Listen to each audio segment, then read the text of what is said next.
பொன் கிடைச்சாலும் புதன் கிடைக்காதுன்னு சொல்லுவாங்க. அப்படிப்பட்ட மிக முக்கியமான நாளாக புதன்கிழமை நாள் சொல்லப்படுது. நவக்கிரகங்களில் புதன் பகவானுக்குரிய கிழமையாக புதன்கிழமை சொல்லப்பட்டிருந்தாலும் கூட, இந்த நாளில் நம்ம நவக்கிரகங்கள் அனைத்துமே வழிபாடு செய்வதற்கு ஏற்ற நாளாகவும் சொல்லலாம். இந்த இஷ்ட தெய்வம் வழிபாட்டை நம்ம புதன்கிழமை நாளில் செய்வது இன்னுமே சிறப்பான பலன்களை கொடுக்கும். புதன்கிழமை நாளில் நம்ம வீட்டிற்கு 5 மண் விளக்குனால் விளக்கேற்றி வழிபாடு செய்வது இன்னுமே சிறப்பானதாகும். அதே போல் அன்றைய நாளில் பசுமாட்டுக்கு வேக வைத்த பச்சை பயிரை நம்ம உணவாக கொடுக்கலாம். இதனால் நம்ம புதன் பகவானுடைய அருளை நம்மளால் பரிபூர்ணமாக பெற முடியும். புதன்கிழமையில் பெருமாள் வழிபாடு செய்வதோ பெருமாளை தரிசனம் செய்வது ரொம்பவே விசேஷமான பலன்களை கொடுக்கும். அது மட்டும் இல்லாமல் புதன்கிழமை நாளில் வேறு என்னென்ன செய்யலாம் என்பதை பற்றிய சுவாரஸ்யமான தகவல்களை இந்த பதிவில் தெரிஞ்சுக்கலாம். வீடியோவை ஸ்கிப் பண்ணாமல் முழுசாக பாருங்கள். நம்ம சேனலை நீங்கள் இப்போ தான் ஃபஸ்ட் டைம் பார்க்குறீங்க அப்படின்னா நம்ம சேனலை இன்னும் சப்ஸ்கிரைப் பண்ணலன்னா சப்ஸ்கிரைப் பண்ணிக்கோங்க. கூடவே இருக்கிற பெல் ஐக்கானையும் ப்ரெஸ் பண்ணிக்கோங்க. வாங்க வீடியோக்குள்ளே போகலாம். உங்களுக்கு ஜோதிட ரீதியாக சந்தேகம் இருந்தாலும் சரிங்க, ஜோதிடமிருந்து ஆலோசனை பெற வேணும்னு விரும்பினாலும் சரி, இந்த வீடியோவுக்கு கீழே டிஸ்கிரிப்ஷனில் வராகி அம்மன் ஜோதிட நிலையத்தோட தொலைபேசி எண் கொடுத்துருக்குறேன். இந்த எண்ணுக்கு தொடர்பு கொண்டு பேசி பாருங்கள். உங்கள் பிரச்சனைகளுக்கு சரியான தீர்வு கிடைக்குங்க. பொன் கிடைச்சாலும் புதன் கிடைக்காதுன்னு நம்முடைய முன்னோர்கள் சொல்லியிருக்கிறாங்க. அந்த அளவுக்கு தவறக்கூடாத மிக முக்கியமான நாளாக புதன்கிழமை நாள் சொல்லப்பட்டிருக்குது. அது மட்டும் இல்லாமல் இதுக்கு மிக முக்கியமான காரணமும் இருக்குது. புதன்கிழமை புதன் கிரகத்திற்கு உரிய நாள் என்பதால் புதன் கிரகத்தோட அறிவு, வேகம், பேச்சு திறன், வியாபார லாபம் போன்றவற்றுக்கு காரணமாக கிரகமாகவும் விளங்குறாரு. எனவே தான் புதன்கிழமை நாளில் இந்த விஷயங்களை முன்னேறக்கூடியவங்க செஞ்சாங்கன்னா சிறப்பான பலன்கள் கிடைக்குன்னு சொல்லலாம். புதன் கிரகம் மகாலட்சுமியுடன் தொடர்புடைய கிரகமாகுங்க. எனவே தான் புதன்கிழமை நாளில் செல்வம், செழிப்பு போன்ற விரும்பக்கூடியவங்களுக்கு சிறந்த நாளாகவும் சொல்லப்பட்டிருக்குது. புதன்கிழமை புதன் பகவானை வழிபடுவது இன்னுமே சிறப்பான பலன்களை கொடுக்குங்க.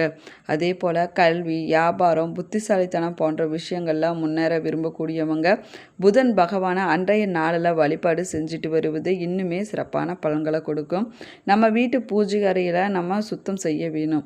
அதற்கு பின்னாடி புதன் பகவானுடைய படத்துக்கு முன்னாடி தாமரை கோலம் போட்டு அதற்கு பிறகு ஒரு கலசத்தில் தண்ணீர் நிரப்பி அதுக்கு மேலே மாவிளையை வைக்க வேணும்.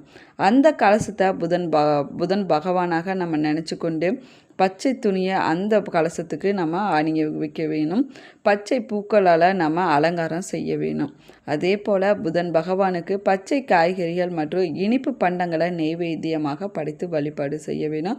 அதற்கு பிறகு 2 அகல் விளக்குகளில் நெய் தீபம் ஏற்றி தீப தூபம் காட்டி வழிபாடு செஞ்சுட்டு வருவது ரொம்பவே நல்லது. காலை மற்றும் மாலை என 2 நேரத்திலும் இதே போல் நம்ம வீட்டில் நம்ம இந்த வழிபாடை செஞ்சுட்டு வரலாம். அதில் தவறு ஒன்றும் இல்லைங்க. விரதம் இருக்க முடிஞ்சால் நீங்கள் விரதம் இருங்க. நாள் முழுக்க விரதம் இருக்க முடியாது அப்படின்னு சொல்லக்கூடியவங்க பால், பழம் இல்லைன்னா எளிமையான உணவை சாப்பிட்டு கூட நீங்கள் அன்றைய நாளில் உங்களுடைய விரதத்தை தொடங்குவது ரொம்பவே நல்லது. நம்ம செய்யக்கூடிய தொழிலில் ஒரு முன்னேற்றம் வேணும். நம்ம செய்யக்கூடிய வியாபாரத்தில் லாபம் வேணும்.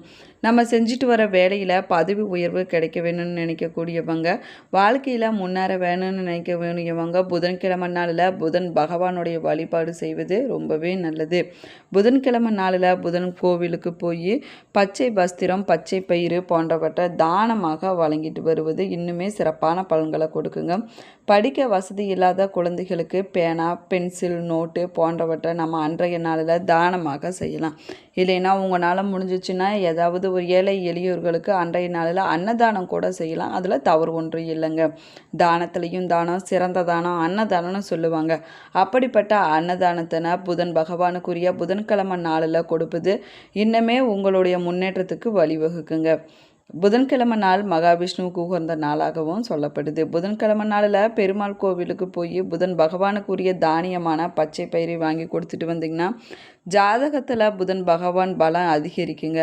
அதே போல் புதன்கிழமை நாளில் மகாலட்சுமியை வழிபாடு செஞ்சுட்டு வந்தோம்னா செல்வ செழிப்பு ஏற்படும். புதன் கிரகம் கல்விக்கு காரணகாரகம் என்பதால் புதன்கிழமை நாளில் குழந்தைகளோட கல்வியை தொடங்குவது இன்னுமே சிறப்பான பலன்களை கொடுக்குங்க. திருமண தடை போன்ற பிரச்சனை இருக்கக்கூடியவங்க புதன்கிழமை நாளில் புதன் பகவானை வழிபாடு செஞ்சுட்டு வந்தோம்னா சீக்கிரமாக உங்களுக்கு திருமண வரனானது கைகூடி வருங்க. குழந்தை இல்லாதவங்க புதன்கிழமை நாளில் புதன் பகவானை வழிபாடு செஞ்சுட்டு வந்தீங்கன்னா சீக்கிரமாகவே குழந்தை பேரு கிடைக்குங்க. புதன்கிழமை விநாயகர் பெருமானுக்கு ஏற்ற நாள் என்பதால் விநாயகரையும் வழிபட்டு வந்தீங்கன்னா இதுவரைக்கும் இருந்துட்டு வந்த காரிய தடைகள் அனைத்துமே விலகி விடுங்க. ஆயில்யம், கேட்டை, ரேவதி நட்சத்திரக்காரர்களுக்கு புதன்கிழமை நாளில் வழிபாடு செய்வது ரொம்பவே சிறப்பான பலன்களை கொடுக்கும். புதன்கிழமை நாளில் நம்ம வழிபாடு செய்யும்போது எந்த ஒரு அசைவ உணவுகளையும் எடுத்துக்கொள்ளக்கூடாது. அன்றைய நாளில் நம்ம அசைவ உணவுகளை தவிர்த்து கொள்வது ரொம்பவே நல்லது. நம்ம புதன்கிழமை நாளில் புதன் பகவானை வழிபாடு செய்வது ரொம்பவே சிறப்பான பலன்களை கொடுக்குங்க. அது மட்டும் இல்லாமல் புதன் பகவானுக்கு உகந்த கிழமையாகவும் புதன்கிழமை சொல்லப்படுது. இந்த நாளில் நம்ம புதன் பகவானை வழிபடுவதனால நம்முடைய கல்வியில் ஒரு நல்ல முன்னேற்றம் கிடைக்கும். நாம் செஞ்சுட்டு வர வியாபாரத்தில் வெற்றி மேல் வெற்றி வந்து சேரும். மேலுமே புத்திசாலிமானமாக நம்ம செயல்படுவாங்க.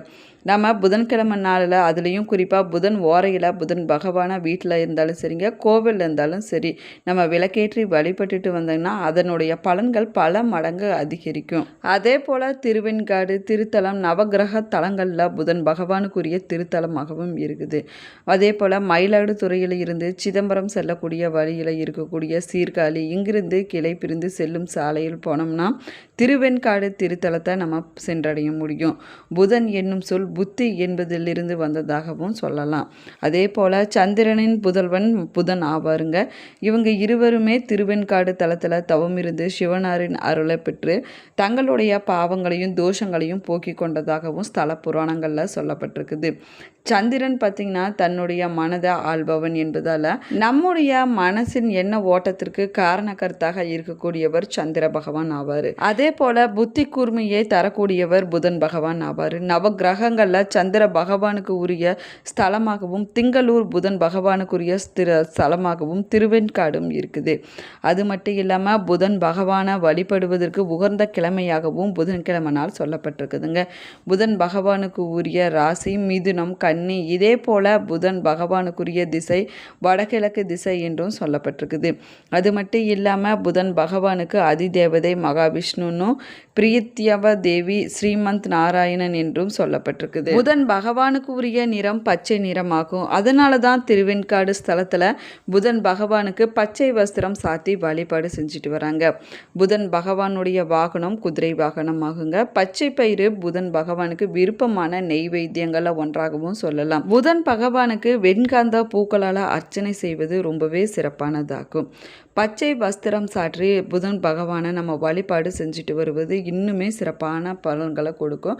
புதன் பகவானுக்கு பிடிச்ச ஆபரணம் பார்த்திங்கன்னா மரகதமாகும். நம்ம பாசிப்பருப்பு பொடி கலந்த சாப்பாட்டை நைவேத்தியமாக படைத்து புதன் பகவானுக்கு வழிபட்டுட்டு வருவது ரொம்பவே நல்லதுங்க. புதன் பகவானுக்கு பிடித்த உலோகம் எதுன்னு பார்த்தீங்கன்னா பித்தளையாகும். அதே போல் புதன் பகவான் உச்சம் பெற்று ஆட்சி செய்யக்கூடிய மாதமாக புரட்டாசி மாதத்தை சொல்லலாம்.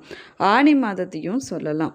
வீட்டில் இருந்து கொண்டே புதனுடைய நட்சத்திரங்களான ஆயில்யம், கேட்டை, ரேவதி ஆகிய நட்சத்திர நாட்களில் வழிபாடு செஞ்சுட்டு வருவது ரொம்பவே நல்லது. இதே போல் புதன்கிழமையில் புதன் ஓரையில் வழிபடுவது இன்னுமே சிறப்பான பலன்களை கொடுக்குங்க. புதன்கிழமை நாளில் புதன் ஓரை என்பது காலை 6 மணி முதல் 7 மணி வரையிலான நேரமாகும். அதற்கு பிறகு இரவு 8 மணி முதல் 9 மணி வரையிலான நேரத்தை தான் நம்ம புதன் ஓரைன்னு சொல்கிறோம்.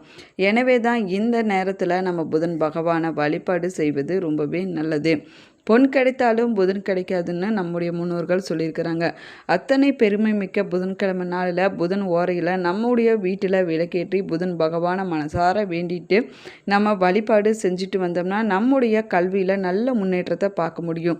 நம்ம செஞ்சுட்டு வர வியாபாரத்தில் ஒரு நல்ல லாபத்தை பார்க்க முடியும்.